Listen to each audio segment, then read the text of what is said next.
California's Gavin Newsom can now count himself among a select group of political survivors, as just one of 2 governors ever to face a recall vote and win.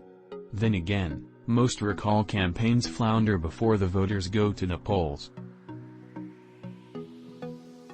The unsuccessful vote against Newsom, who angered many in the state by dining at an upscale Napa Valley restaurant in contravention of his own guidance on pandemic gatherings, follows the 2012 effort to recall then Wisconsin Governor Scott Walker, who narrowly turned back an effort by the state's Democrats to oust him.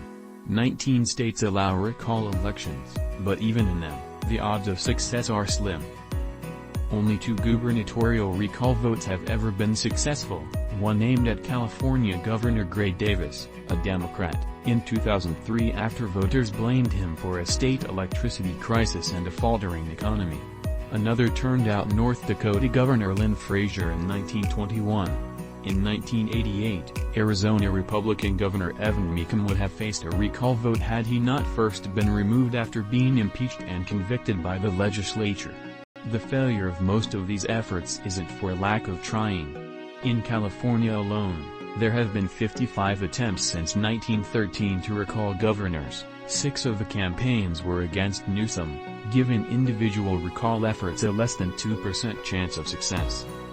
Most efforts fail to get the required number of petition signatures and therefore never make it to a ballot.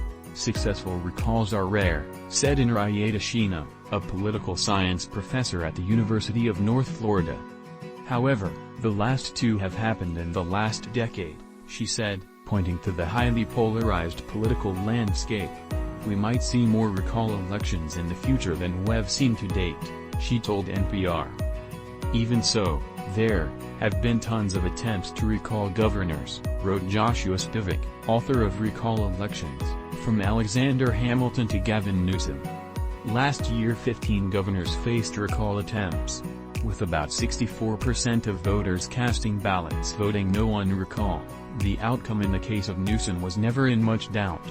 For Republicans pushing the governor's ouster, Spivak borrows a line from Bob Dylan, "When you got nothing, you got nothing to lose."